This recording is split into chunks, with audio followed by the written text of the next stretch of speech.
Beloved God, through the pages of Scripture, you have spoken your love for us like an echoed refrain. Despite its repetition, we too often allow that good news to roll off us like water. Make today different. Let the truth of your love for us and for creation seep into our marrow. May we hear echoes of beloved deep within us, and may we respond with ever-flowing joy. We are here, we are listening. Amen. So some of you have heard this story before. I think it's worth repeating. It comes from artist and liturgist Jan Richardson, whose poetry I love. Come with me to a church that's not so different from our church, with people with power and PhDs, and folks who haven't gone past third grade. People with 2 houses, and people living on the streets. And as one person who struggled with mental health described it, those of us who are crazy, and those of us who think we're fine.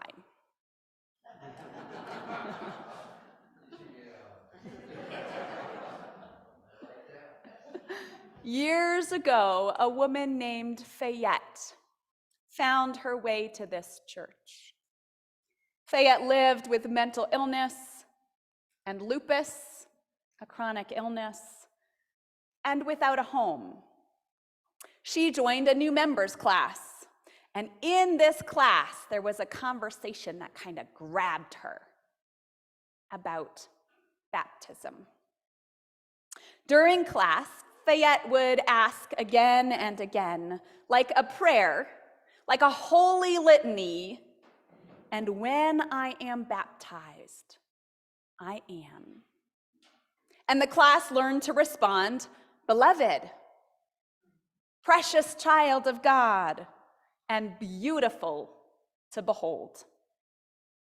Oh, yes, Fayette would say, and the class would go back to their discussion. At last, the day of Fayette's own baptism came. This church did it as my disciples' tradition does baptism, full-on immersion. Fayette went under the water, and she came up spluttering, and she cried, and now I am, and the whole congregation sang out, beloved, precious child of God, beautiful to behold. Oh yes, Fayette shouted, and she danced all around the fellowship hall. Beloved, precious child of God, beautiful to behold.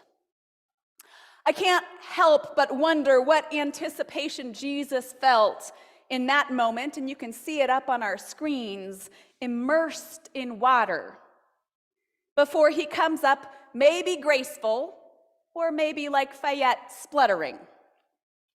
Does he, like Fayette, know the truth of his belovedness already?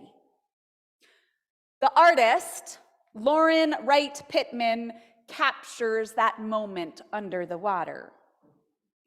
She writes in her artist statement, this image offers a snapshot of Jesus right before he steps into his calling, on the threshold of spectacular affirmation. You can see he is completely suspended, embraced and upheld by the waters of baptism. The surface is choppy. The future is unknown and precarious. And despite what is to come, you can see Jesus reaching for the surface. This, Pittman writes, is what trusting your belovedness feels like. Muscles and bones relieved of gravity's burden, you know that feeling in water. serenity, weightlessness, oneness with creation, and the warmth of God's love permeating every single cell of your body and every corner of your soul. Have you had a moment like that? When God's love has permeated every cell of your body and every corner of your soul.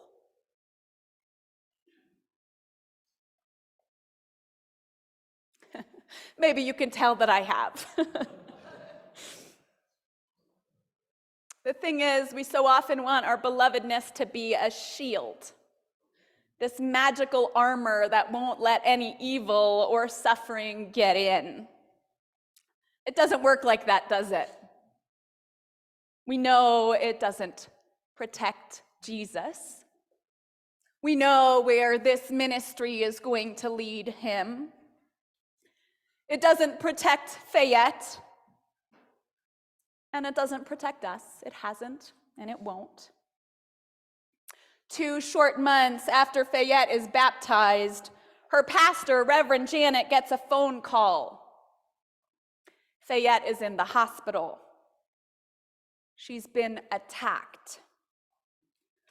When Janet arrives at the emergency department, she spots Fayette from a distance pacing back and forth in one of the rooms. And when Janet gets to the door, she hears, "I am beloved." That's when Fayette turns around and sees Janet and says, "I am beloved, precious child of God." And she catches sight of herself in the mirror. Her hair is sticking up. There's blood and tears streaking her face. Her clothes are torn and dirty. And in that moment, Fayette starts again. "I am beloved, precious child of God." And she looks at herself in the mirror again and declares, "And God is still working on me. If you come back tomorrow, I will be so beautiful, it will take your breath away." In this moment, after a horrifying attack, Fayette still trusts her belovedness. She is still claiming God's love as hers because she understands that belovedness cannot be undone. Belovedness cannot be undone. There is nothing we or she or anyone else can do to mess it up.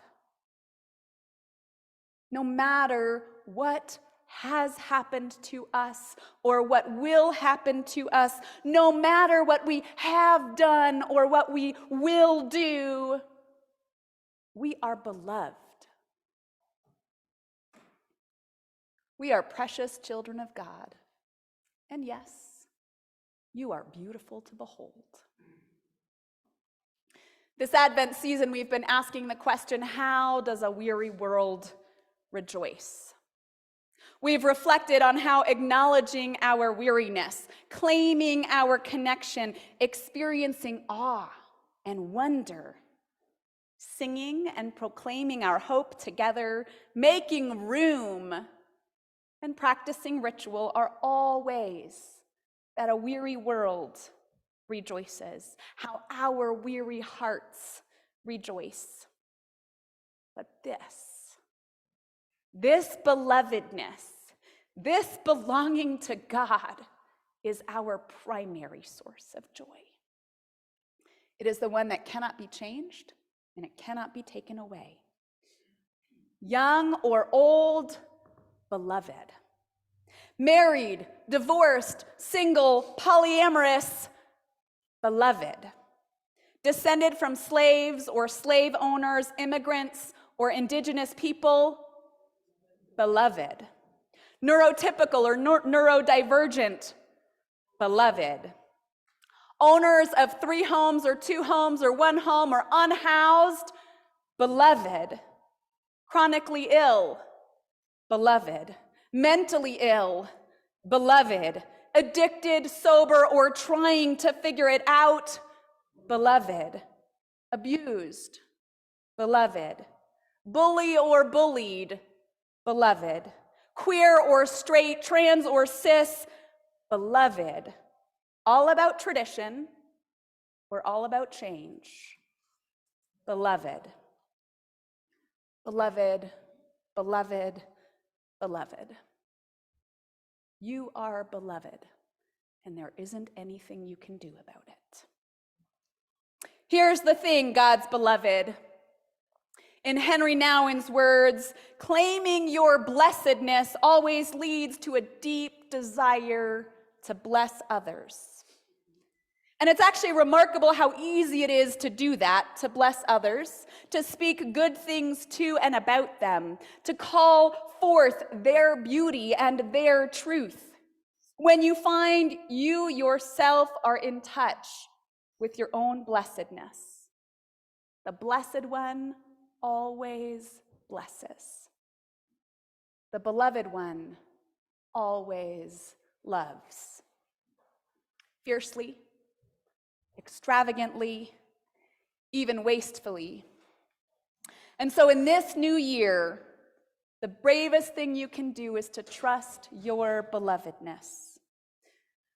Like Jesus in the water, like Fayette on the day of her baptism and facing her trauma. Trust your belovedness. Let it be a protest, an act of resistance, a song of celebration. Trust your belovedness in a world that is rarely satisfied. Wear it like a badge of courage. Speak it as confidently as your last name. Tattoo it across your heart. When outside forces chip away at your sense of self, when life asks you to hand over the keys, remember the water. Remember creation. Remember how it was good, so very good. Let that truth hum in your veins. Sing it so loud that its echo reverberates through our weary world.